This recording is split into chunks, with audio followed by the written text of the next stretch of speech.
जो खेतों में मान लो जैसे काम करना पड़ता है, तो मैंने काम किया, लहसुन चौपना, सोयाबीन काटना, तो ये सब लोग कर रहे गाँव में, मैं भी कर रहा हूँ। और मैं तो एक स्टूडेंट हूँ ना, अगर मान लो मैं 10th पास हूँ, मैं भी वही काम कर रहा जो मेरे बगल में 5वीं पास वाला है, या जो कभी स्कूल नहीं गया, लेडीज़ है, जेंट्स है, बड़े हैं, छोटे हैं, हम सब धुन में लगे हुए हैं, लहसुन चौपना, शाम को कैसे मिलेंगे।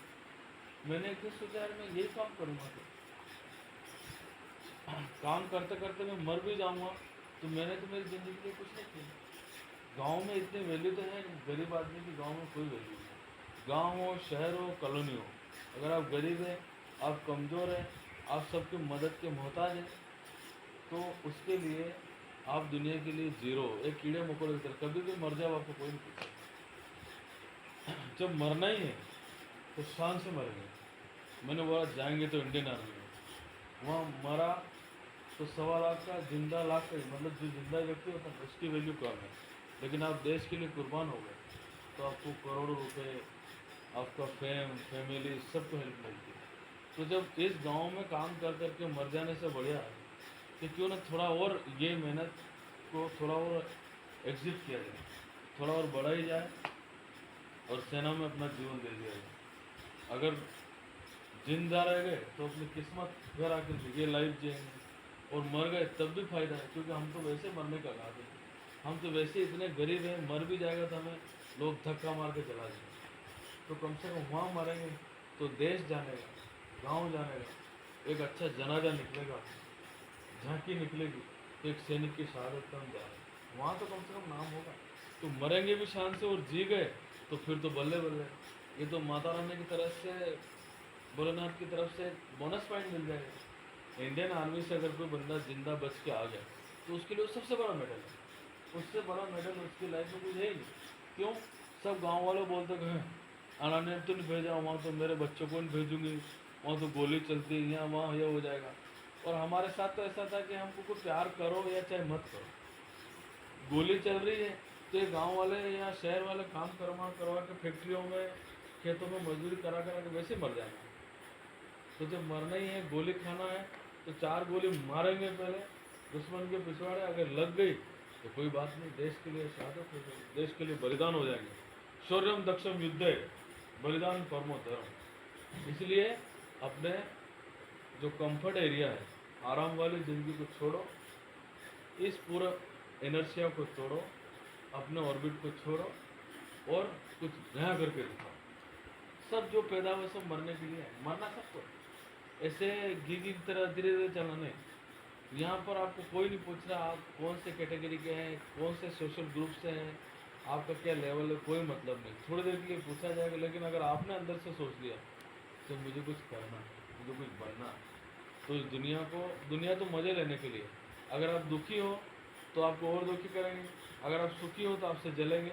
और अगर आप बहुत बड़े बिजनेसमैन, लीडर या ऐसे कोई वीआईपी पर्सनालिटी बन गए तो वही 4 लोग आपके पीछे खड़े होकर जयकार लगाएंगे, जय हिंद करेंगे, सैल्यूट करेंगे। इसका कोई मतलब नहीं है। दुनियादारी सिर्फ क्या है, आपका जैसा स्टेटस होगा वैसे आपको रिस्पेक्ट देगा। आपका स्टेटस हाई है तो झुक के सलाम करेंगे, आपका स्टेटस डाउन है तो ऊपर पैर रख देंगे और दबाएंगे।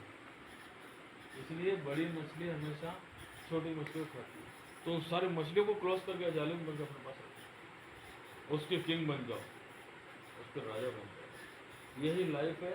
इसके अलावा सारा बकवास है, ये कर्म वो कर्म, गरीब अमीर, मैं ये करूँगा, मेरा मन बहुत बड़ा है, मैं इमोशन, कोई लेना देना नहीं। आपके इमोशन का घंटा कोई वैल्यू नहीं है। आपके रहन सहन से सोसाइटी को कोई फ़र्क नहीं पड़ता है। आपको सिर्फ और सिर्फ अपने मन को देखना है, आपको क्या कंफर्टेबल लग रहा है। दुनिया को, भगवान को नहीं मालूम कि आप जन्म हुआ वो कौन सी सोसाइटी थी, कौन सी समाज थी, आप गरीब थे अमीर थे, उनको कोई मत। आप आ गए इधर, एक मैदान में उतर गए अननोन पर्सन की तरह। आपके अंदर टैलेंट है, आपके अंदर मादा है, आपके अंदर गट्स है, अपना टैलेंट दिखाओ। नहीं दिखा सकते हो तो जैसे आम लोग मर रहे हैं, कोविड में मरे थे ना भीड़ के भीड़, ऐसे ये लोग भी मर जाएंगे और चल जाएंगे। किसी को यहाँ कतई कोई फर्क नहीं पड़ता है। तुम बच्चे हो, तुम पढ़ रहे हो, अच्छा पढ़ोगे लिखोगे, सैलरी आएगी, हमारा नाम होगा, हाँ ठीक है ये मेरा बच्चा है, ऐसे अच्छी जॉब कर रहा है।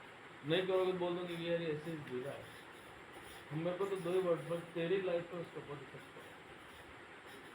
इसलिए करो या मरो, या तो मर जाओ कुछ नहीं करो, नहीं तो फिर कुछ करके दिखाओ, और ऐसा दिखाओ कि ताकि ये लगे कि यार लाइफ में कुछ डिले डिले रहना, एक कंफर्ट जोन को रूटीन फॉलो करना, डेली वही उठना, वो की वही लाइफ, उससे होना जाना कुछ नहीं।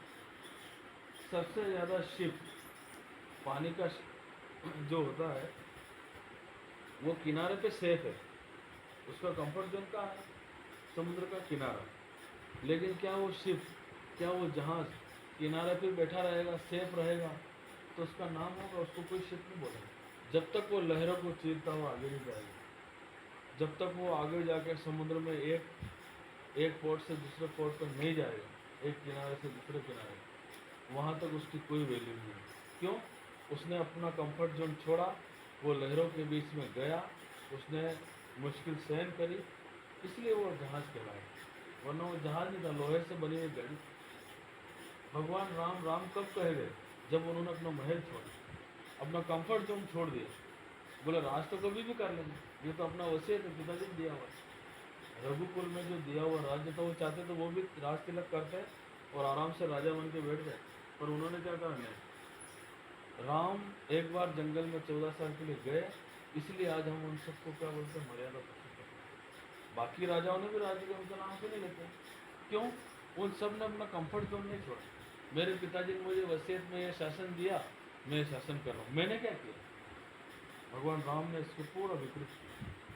सब कुछ सुविधा होने के बाद भी वनवास में बिताए समय, सारे राक्षसों का उनको क्या फायदा? अलग से तनख्वाह थोड़ी थी, फिर भी धर्म के लिए राक्षसों को मारा, इस धरती से पाप को हटाया, और लास्ट में रावण जैसे महान प्रतापी पंडित जैसे राक्षस को भी मार के नियम बनाया कि आप कितने भी ज्ञानी हो, कितने भी स्मार्ट हो, आपके अंदर कितना भी नॉलेज है, ज्ञान के भंडार हो, लेकिन अगर आपका डिसिप्लिन खराब है तो आप मारे जाओ। That's all this Ramayan.